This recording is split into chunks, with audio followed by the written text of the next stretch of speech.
must take the first opportunity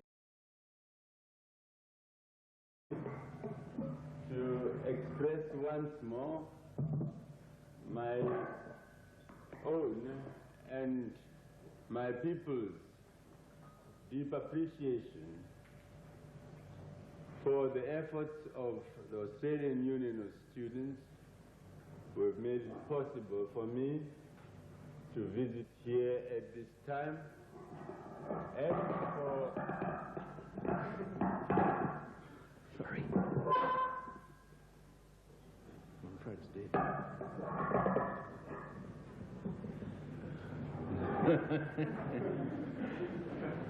and for the comrades here and your executive committee who have arranged for this particular meeting. I want to thank everybody in that regard. I come from Zimbabwe. To many of you, the small little territory of some 150,000 square miles set in Central Africa, landlocked and occupied by a small white minority of some 230,000, is known by the name of Rhodesia. We, the African people of Rhodesia, do not like it to be called Rhodesia. Rhodesia is the name that was given to that part of the world following on the occupation, I use the word guardedly, of our land by troops mounted and operated and commanded by a man known as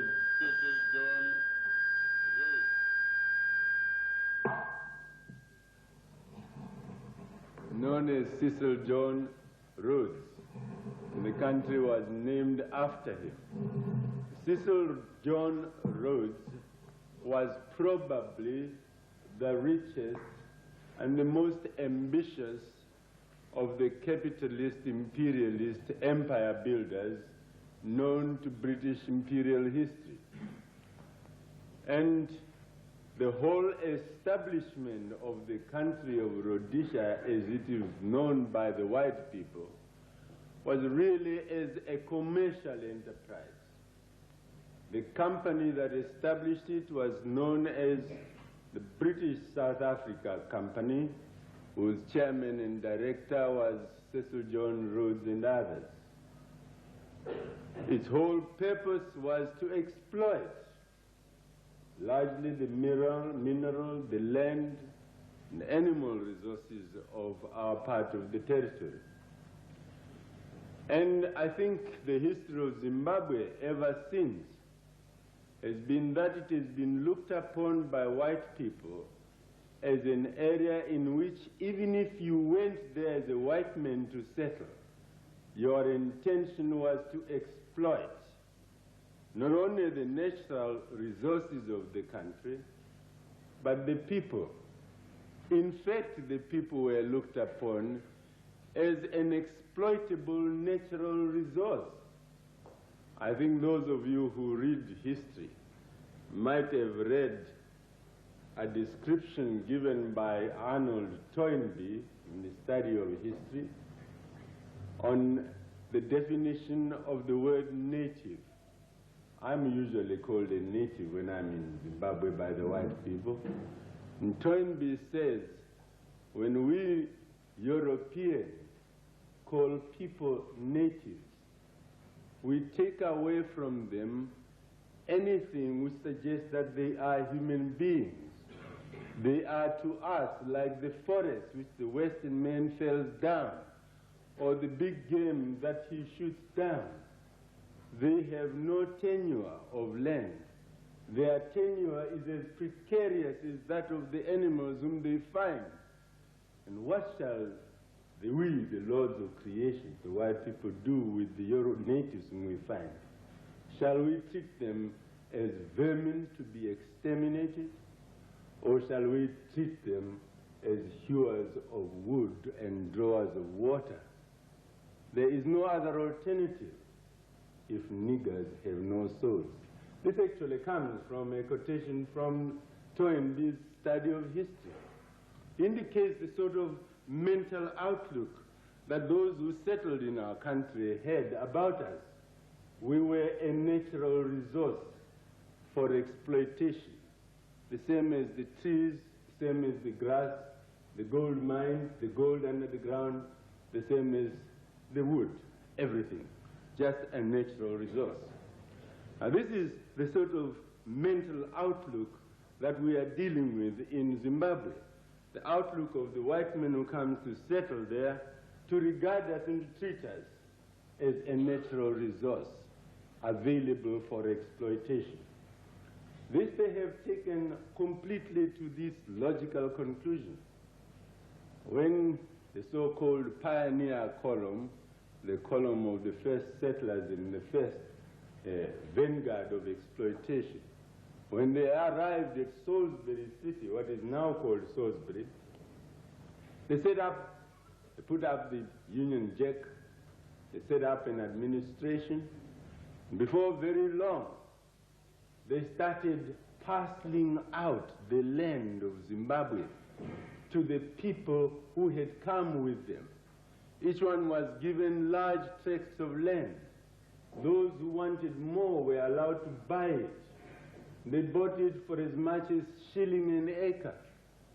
And large tracts of land, all the best parts of it, went into the possession of the Europeans. With it, of course, went the people who were living on the land. So that a man who had lived on a piece of land, cultivated, built his home, and reared his cattle and goats and sheep in the same piece of land, suddenly woke up to be told by a European who had come from afar, "No, you are a tenant now. You are a squatter. You must now pay rent to me.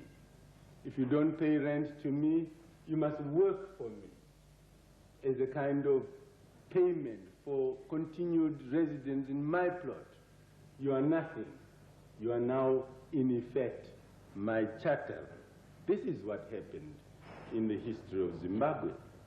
The reaction of our forefathers back in 1893, and they suddenly realized that the men who had come in, the white-faced men who had come in, whom they had not even immediately resisted because they didn't think he was coming to do anything so terribly evil, was actually trying to rob them of their land.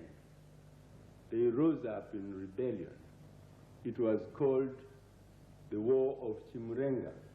Chimurenga is the Shona word. The Shonas constitute the largest people, the largest African group, language group in Zimbabwe. Probably some 70 to 80% of the Africans in Zimbabwe speak Shona. The word Chimurenga means rebellion, means rising, a resistance, a war of resistance from oppression. No doubt our old people then, our grandfathers in 1893, 94, 95, 96, 97, during those wars, fought gallantly with bows and arrows, as if somebody has carefully put one here. They were faced against muskets, they were faced against Maxim guns, and they were defeated. To that day, our African people have never accepted that position.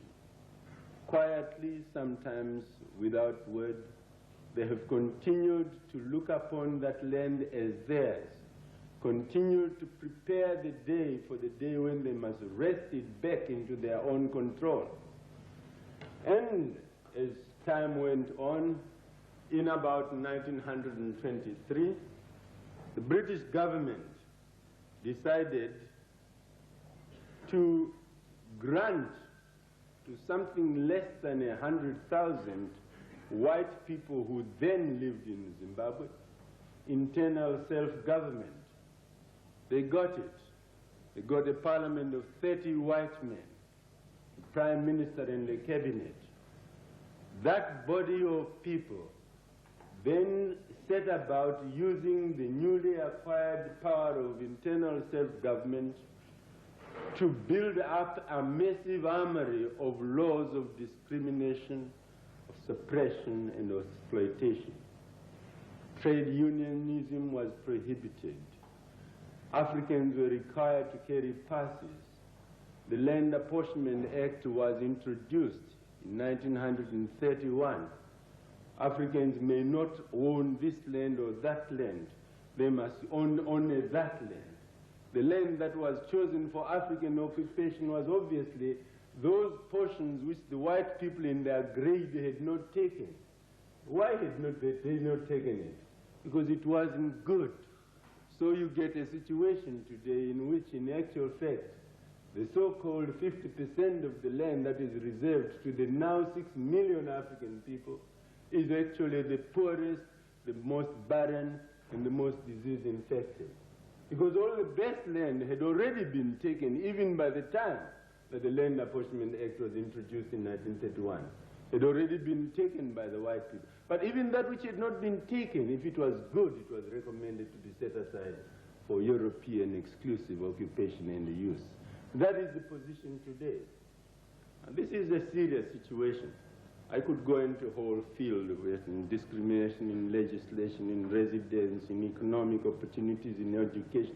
I could go into that. But I will restrict myself to the question of land because I think this is very basic. To us, the essence of exploitation, the essence of white domination is domination over land. That is the real issue. The essence of what they have done to us has been the deprivation that they have done by taking the land away from us. And this is a very serious situation.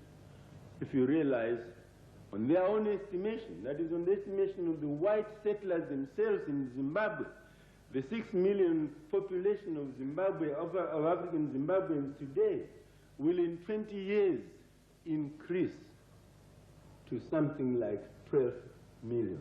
It will double itself. That is their own estimation. Now, they have now decided under the latest amendment to the Land Apportionment Law that 50%, just over 50%, is reserved for Europeans, and only just under 50% is reserved for Africans.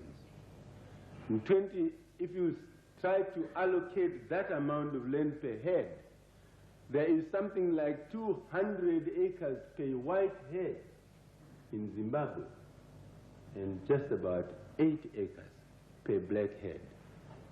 In another 20 years, if the African population does double itself, there will be only about 4 acres per black head. The white hair areas will probably have increased because, as a matter of fact, we don't anticipate that they will increase in their population size. If you add another 20 years from now, it will come down to probably just about 2 acres per head. What does this mean? This means a process of almost the equivalent of homicidal or genocidal extermination of a people. How can 12 million, 24 million people live on that small amount of land? They can't survive. Because they can't survive, what must they do? They must sell themselves in slavery to white capitalists and imperialists who have designed this law for the very purpose of making sure that they can drain the African labor into their own industries, into their own farms, into their own mines, exploit them, pay them next to nothing, because they have no alternative. They must try to live. This is the situation. And you can see the whole of the land issue has been made basic. It is the beginning of every other form of exploitation that is in Zimbabwe, in industry, in education, in every other form. This is the beginning. This is the base of the exploitation. Obviously, you must appreciate if there is any group of people in a country who are affected and hurt and injured more than any other group on land issues, it is the peasants, the ordinary man and woman who is living on a plot of land in his country. I think anybody who knows about revolution knows that revolution has been about land everywhere in the world. It has been about land because the land is the thing on which you live. You build your house on it. You get your food from it. Life is sustained on the land, and without it, you are really facing death. That's what revolution is about. It is for that reason that our people, the Zimbabwean African people, for years have fought. Back in the early 50s, there was a chance for progression in Zimbabwe to achieve or towards independence, self-government, and towards majority rule by the usual steps which had been taken in elsewhere in the British Commonwealth or rather in the British Empire. Year by year, from time to time, the vote was extended. There was more and more representation of African people until you got parity, and later on you got a majority of Africans. And gradually you reached independence.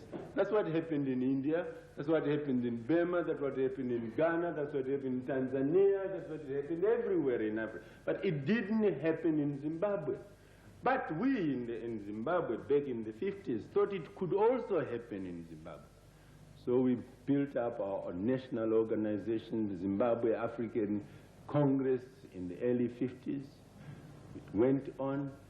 But when it began to speak and speak boldly for justice, what happened? It was proscribed, it was banned. The leaders were arrested and detained without trial for years in the jails of the government, or in the jails of the white racists. We were not content. We thought, well, this was an aberration perhaps. We might well try again. So we set up the National Democratic Party. Within a year, it too was banned. Property of the party taken. The leaders arrested and detained and put in prison without trial. Some of them are still there today as I am speaking. They've been 10 years in jail without trial. And others have been released and taken back again because they would never give up the struggle. We still didn't stop there. We created another one, the Zimbabwe African People's Union. Within a year, that too was dead. It became clear to some of us, really, the road to independence, the road to majority rule, via constitutional discussion and agreement and changes of a peaceful nature, was not open. It was a dead-end road. The whites would imprison, detain, proscribe, ban, and banish anybody who dared do no more than speak for justice and shout in the streets in favor of justice. What more? What shall we do? We looked upon the situation we were facing. It was clear we were facing a situation of assault, a situation of violence. We were, to all intents and purposes, being made under compulsion, under force, under duress, of a very vicious type, to serve in the mines, to be minions, to have no place, no education, to live like serfs in the country of our birth. We thought, no, the time had come to change tactics. We will have to confront the regime. We can no longer beg it to talk to us. It won't talk to us. We must now confront it. So, back in 1963, the Zimbabwe African National Union, of which I am the chairman at present, our president is still in jail, Reverend Dabaningi Story, was created on the very slogan of confrontation. It was called direct confrontation. Very shortly after its establishment, massive attempts of confronting the regime by violent action with stones and sticks, hands and matches took place.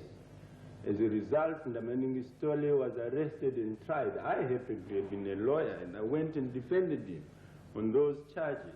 It was a little booklet of nearly 30 pages of charges which he was faced with. It was alleged then that he had been responsible for all the violence that had been taking place in the eastern and southern districts of Zimbabwe because he had advocated it. He was arrested, he was tried.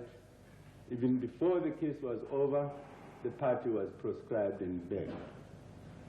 We, some of us, happened to be outside the country. We continued the struggle. We felt the time had come to strengthen the form of confrontation. In the early days, we slowly, it was done with stones and hammers and sickles and anything we could lay our hands upon. We sought to sharpen the weapons of resistance, the weapons of confrontation. We acquired weapons, modern weapons. So we prepared for the day. In November 1965, the white settlers, in an attempt to get complete and unlimited freedom to exploit and oppress our people, declared what is now commonly known as UDI. Nothing angered us so seriously as that. We retaliated, you will recollect, by the Snoya battle early 1966, by battles at Hartley, etc. We didn't really make much progress in those battles. We got a lot of press publicity, but we didn't really make much progress. We realized before very long why we hadn't made very much progress. It was because there had not been a complete harmony between the freedom fighters and the masses of the people in Zimbabwe. And it is for that reason that during the period that followed, we concentrated on a regime of political education of the masses to get them to appreciate the goals that the struggle was aiming at, to be inspired by the new vision of a new Zimbabwe, and to participate in its realization, and to realize that the realization of the new Zimbabwe, the new vision that we try to sell, we should try to inspire in their hearts, could only be achieved by a struggle which involved life and death, by armed struggle. And by 1962, we were able to commence operations which have been able to go on successfully. And since towards the end of last year, those of you who have had access to Rhodesian papers or South African papers or to the papers from Africa, news media, will have read of continuous reports of instances of attacks, etc., particularly in the north, northeastern, and eastern parts of Zimbabwe. We have been continuing that struggle. What is the form of that struggle? The form is that we realize that what we are dealing with is not simply racism as such. It is also imperialist exploitation. The white people who are in Zimbabwe are very largely of the post-Second World War sort of generation. They left England after it had been war-torn. They left Europe after the war to seek greater opportunities, to seek more fortunes, more money, more status in society, which they couldn't even have got in their own country. In short, what they were seeking is comfort. Big homes, servants, large salaries, an economy that made life easy for them. It is our determination in the attack that we have embarked on to remove that whole structure of society based on corruption, on privilege, on exploitation, backed not only by the Rhodesian settlers themselves, but backed by huge international capital. I think you must appreciate this.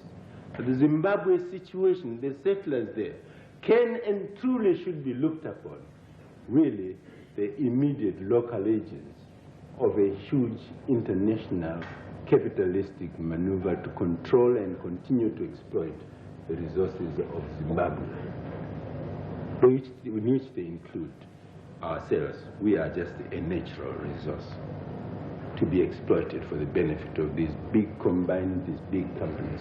You'll notice that among the techniques of exploitation has always been to seek, among these settler regimes in the southern Africa, to seek the involvement of big capitals from abroad. I think you've read about the Cabora Bassa. Cabora Bassa is nothing but Portugal's way of implicating, of bringing in capitalist involvement in Mozambique and obviously incidentally in southern Rhodesia or Zimbabwe and in South Africa, in order to strengthen the local peoples, both in Rhodesia, the white people, both in Rhodesia and in Mozambique and in South Africa. That's what Cabora Bassa really is meant to do. If you look at the whole of the economy of Rhodesia, there is a massive attempt to draw the big international capitalist organizations to come and participate in the exploitation, because they think by doing this, you then get the support of the big capitalist nations in the world. And therefore, you are able to continue the exploitation. They are even able to get the involvement of big countries. They will be able to send armies because they are ruled by their companies. The companies are the biggest influences in America and in various countries. If, in fact, these companies get threatened by the indigenous peoples, you will no doubt find that they will send troops to go and defend their so-called properties in these areas. This is what all this machine is. It is part of the machinery of international capitalism to try to exploit the third world, in particular Southern Africa. They want to use the resident white minority as their immediate agents for carrying out their exploitation on their behalf. So they will get the support of capitalism in the world. I say this because I think it is very important for us to appreciate that the struggle that we are engaged with is not simply a struggle against the immediate European settlers by themselves. They are not alone. With them are in the background a whole lot of other people.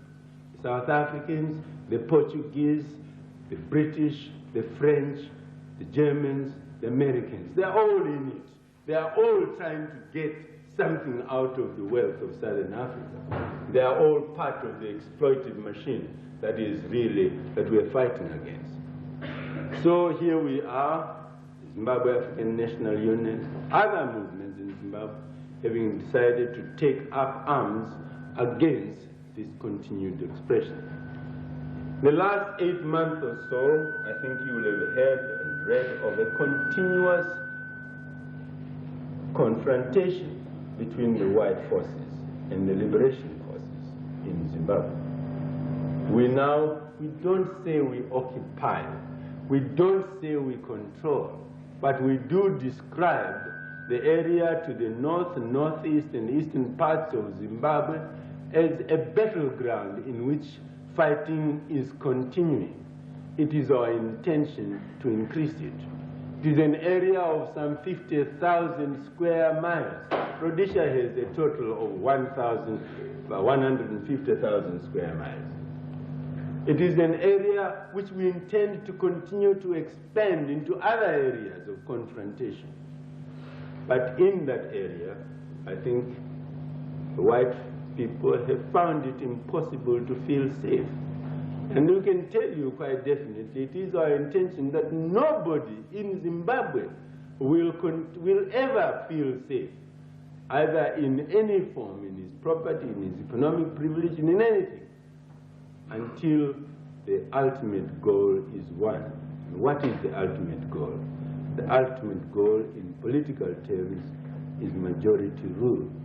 The ultimate goal is in economic terms, is the abolition of systems of exploitation. That means the whole basis of the capitalist structure of society in Rhodesia.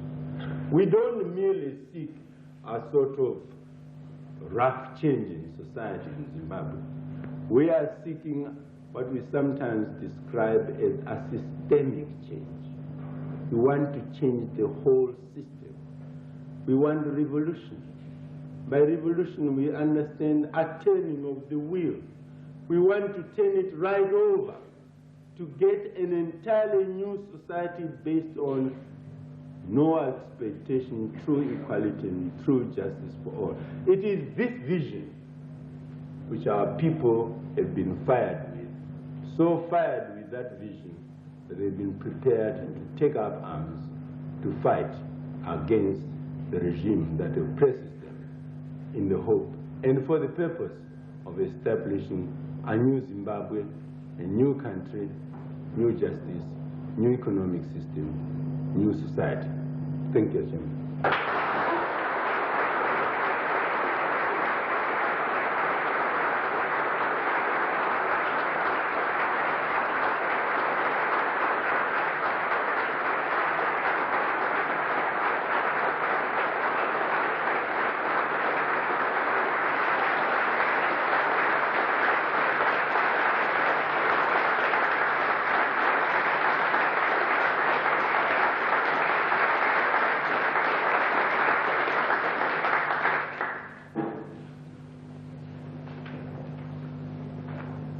If I could, before any questions are asked, make a few announcements. First of all, tonight at Melbourne University Buffet there will be a dinner which people interested in meeting Herbert and other African students can come along to. That will be, the cost of that will be $2. We'll be starting at, I believe, 8 o'clock. Sorry, at 6:30. Furthermore, I think it's quite obvious that we need to do more about this and just show our moral disgust for what's going on in Zimbabwe and Southern Africa, and we need to make a political commitment. Tonight at 5 p.m. in the Trades Hall, room 3, there will be a meeting to establish some sort of group liaison with trade unions. That meeting will be starting at 5 p.m. That's room 3 of the Trades Hall.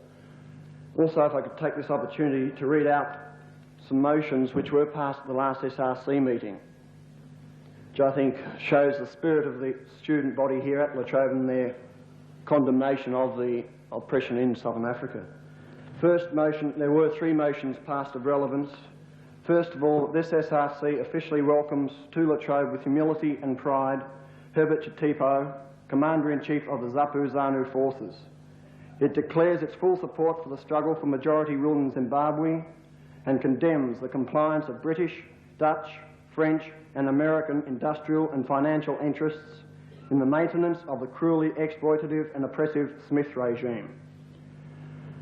That this SRC welcome Herbert Chitepo to speak at La Trobe on July 18th, and that we give full support to the liberation struggles in Southern Africa and resolve to organise appropriate functions to raise money to be sent to the various African organisations supporting the movement. And finally, this meeting of the 7th La Trobe SRC, while acknowledging the Australian Labor government's support of UN resolutions condemning the white racist regimes of South Africa, demand that it abide by the resolutions for which they voted, and A, force Qantas to cancel the reciprocal agreement between it and South African Airways, cease TAA's transportation of Dutch troops and equipment to Timor, and BHP's exploration for minerals on Timor. C, cancel Dr. Kent's department's trade mission in Johannesburg in October, and abide by calls for an end to trade with the respective regimes. D, close the Rhodesian Information Centre in Sydney. E, cut off all diplomatic relations with white Southern African governments. And F, more importantly, support financially, as has the World Council of Churches, the liberation movements of South Africa, Angola, Mozambique, Portuguese Guinea and Zimbabwe. Copies of these motions were to be sent to the Prime Minister, Dr. Cairns, the media and AUS. Thank you, and I'll remind you again of the meeting tonight at 5 p.m. in the Trades Hall. Thank you. And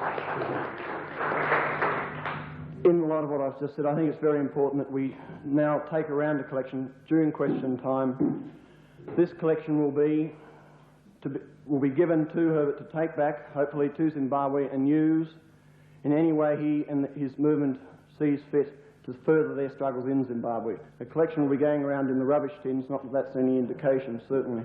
But the rubbish tins will be going around, so we ask you, please, to give as generously as you can. Thank you.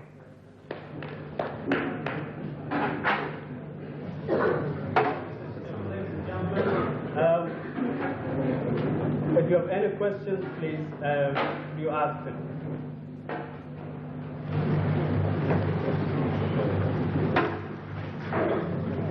I heard on the news today that Smith has had some conversations with this Archbishop, Black Archbishop. How will this affect your movement? You said it just got on today, recently.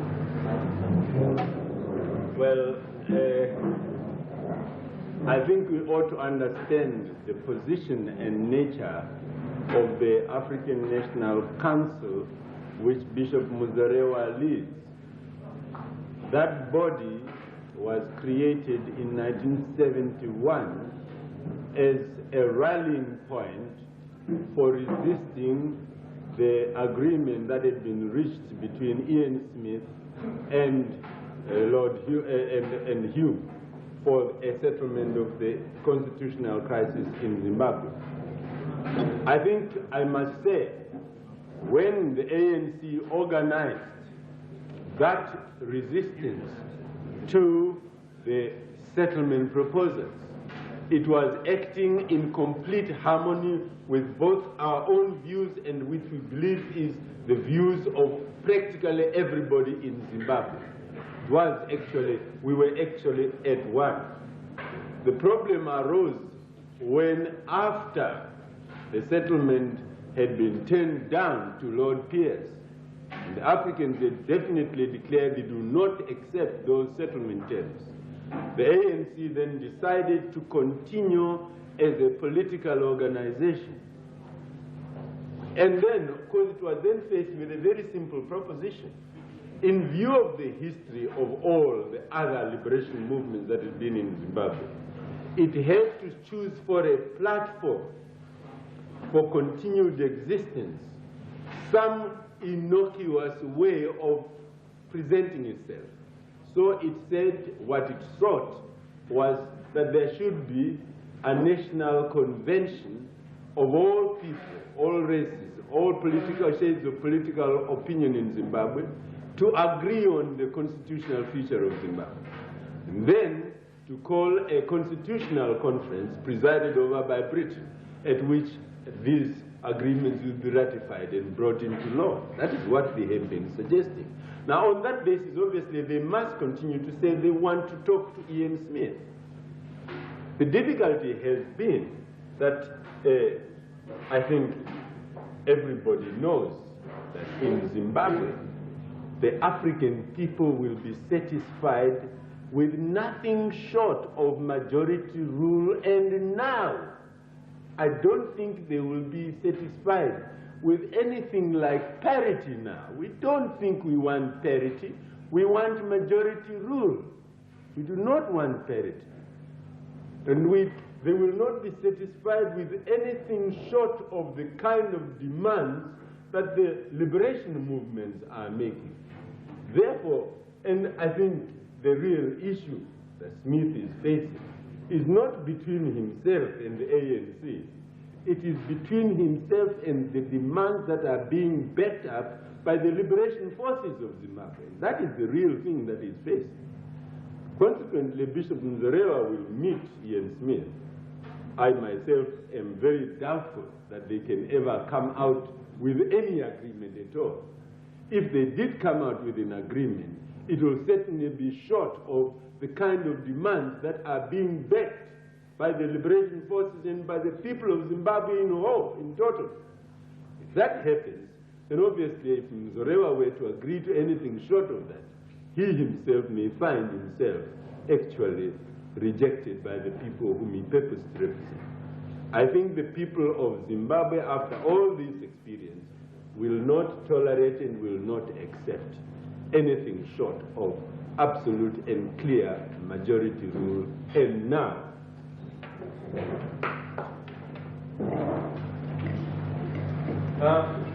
obviously the struggle that the Zimbabwe people have taken on is going to be a very hard one. Obviously it needs the support of the vast majority of the people of Zimbabwe. Therefore, what role do you see the women playing in the revolution? Are they taking